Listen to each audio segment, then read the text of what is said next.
मैं प्रगति जैन जी से निवेदन करूंगा कि आप बगीला जी को 10 लाख सवाल करने का कोशिश करेंगे। साथ ही प्रगति जी से निवेदन करूंगा कि आप प्रगति जैन जी को व्यक्त करेंगे।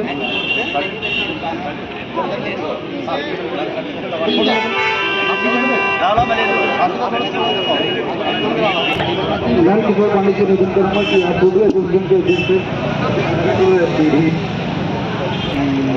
ललितपुर से निवेदन करूंगा कि नंद किशोर पांडे जी को 10 लाख सवाल करने का कोशिश करेंगे। और अपना केस झूठ तरीके से बोल देता था तो या कुछ झूठे फैक्ट्स दे देता था तो वो उसके केस नहीं लेते थे।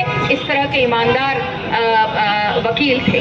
जब नेता बने तो एक मीटिंग में उनकी चाय और नाश्ता आया, तो जब चाय और नाश्ते की बिल पेमेंट की बात आई तो उन्होंने कहा मैं सिर्फ चाय का पेमेंट सरकार से कराऊंगा, क्योंकि जब बैठक होती है चाय सरकार अलाउड है, नाश्ते का पेमेंट मैं नहीं करूंगा, मैं प्राइवेटली करूंगा, सब मंत्री अपना अपना पेमेंट करें।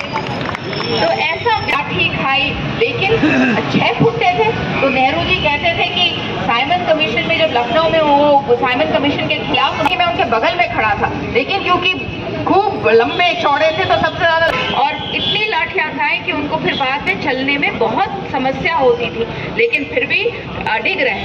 अपने उन्होंने जो निर्णय किया उसको करने का उन्होंने पूरा प्रयास किया। जब वो गृह मंत्री थे, आप सब जानते हैं हमारे बहुत ही श्रद्धेय गोविंद वल्लभ पंत जी का जन्मदिन है और इस अवसर पर मैं नैनीताल पहुंची अनेकों कार्यक्रम में, और उसके तहत मैं कैंची धाम भी पहुंची। बहुत ही अच्छा लगा वहाँ जाके। बाबा ने मुझे दोबारा बुलाया, मुझे बहुत सुकून और अच्छा लगा। काफ़ी भीड़ है, बहुत लोग अब बाबा के पास पहुँच रहे हैं और मंदिर के अंदर जिस तरह की सुव्यवस्था मुझे दिखनी चाहिए वो दिख रही है। बहुत अच्छे से लोग दर्शन कर रहे हैं, शांतिपूर्वक दर्शन कर रहे हैं। बाबा की कृपा हम सब पर बने रहे, ऐसी मैं बाबा से प्रार्थना करती हूँ। भवाली में 137वें पंत जी के जयंती पर आप प्रतिभा क्या कुछ कहें? जी, मुझे बहुत ही खुशी है कि मैं ऐसे हमारे जो श्रद्धेय गोविंद वल्लभ पंत जी हैं उनके जन्म दिवस पर मैं यहाँ पर पहुँच पाई हूँ। हमने, जैसे मैंने अभी कहा, वो हमारे लिए प्रेरणा स्रोत रहे हैं। छोटे से गांव खूट से अल्मोड़ा जिले से पहुँचे और पूरी केवल एक बहुत ही ईमानदार सरल व्यक्तित्व ही नहीं रहा उनका। उन्होंने चाहे वकालत की हो, क्रांतिकारी रहे हों, चाहे राजनेता रहे हों, उन्होंने इस देश को एक दिशा देने का ज़बरदस्त प्रयास किया और वो कर पाए। तो हम सब उनको नमन करते हैं और श्रद्धा। भवाली में काफ़ी भूमि पंत जी के स्टेट यहाँ पर है, तो पहल की गई थी संग्रहालय बनने की, अब तक उसमें कुछ पहल नहीं हो पाई है। देखिए, आपने मुझे अभी संज्ञान में लाया है, आप ज़रूर मुझे बताइएगा, हम लोग प्रयास करेंगे कि वो जल्द। हर वर्ष की तरह इस वर्ष भी भारत रत्न पंडित गोविंद वल्लभ पंत जी का 137वां जन्मदिवस समारोह हर वर्ष की भांति यहाँ पर मनाया जा रहा है। इस वर्ष मौसम का सबसे बड़ा शुक्रिया, जिसने हमको साथ दिया है। गत वर्ष हम बहुत परेशान रहे थे। तो भारत रत्न पंडित जी संयुक्त राष्ट्र प्रधानमंत्री, उत्तराखंड सरकार, उत्तर प्रदेश के मुख्यमंत्री के अलावा भी बहुत से स्वतंत्रता संग्राम से लेकर अपने जीवन काल में उनका पूरा योगदान जो है देश के प्रति समर्पित रहा हो।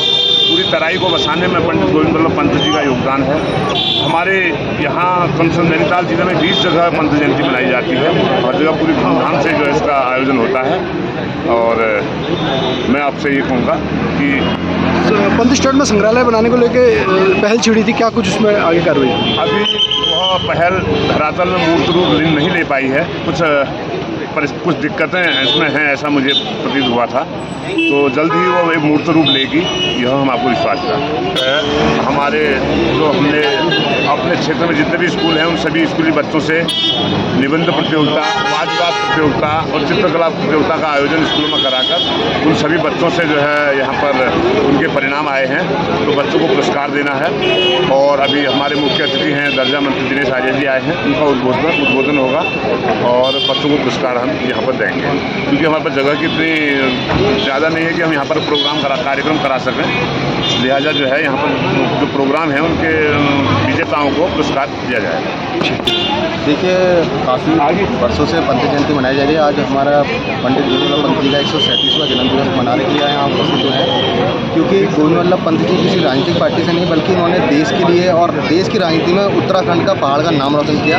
इसलिए हम उनको हिमालय पुत्र भी कहते हैं, जिन्होंने इस छोटे से अल्मोड़ा के गांव खूट में जन्म लेके और राष्ट्रीय राजनीति तक पहुँचे, जहाँ गृह मंत्री से लेके काफ़ी पद उन्होंने उसका निर्वाह किया।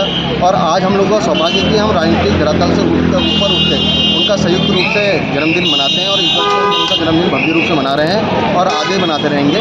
और जिस तरह से सभी को पता ही गोविंद वल्लभ पंत जी का इस उत्तराखंड के मेरे हिसाब से देश में गांधी जी के बाद जो सबसे ज़्यादा प्रतिमा लगी होंगी वो गोविंद वल्लभ पंत की लगी होंगी, कि उन्होंने देश के लिए हर क्षेत्र में विकास का कार्य किया। यहाँ तक कि काशीपुर से लेकर तराई बसाने में सबसे बड़ा हाथ गोविंद वल्लभ पंत जी का था, जिन्होंने पहाड़ की विपरीत परिस्थितियों को समझते हुए यहाँ के मुद्दे सांसद तक उठाए और उन्हीं के आज हमारे उत्तराखंड के सिर्फ एक ही भारत रत्न पंडित गोविंद वल्लभ पंत हैं जिनको भारत रत्न मिला है। और मैं आज आप सभी को इस जयंती के लिए बधाई देता हूँ, धन्यवाद देता हूँ।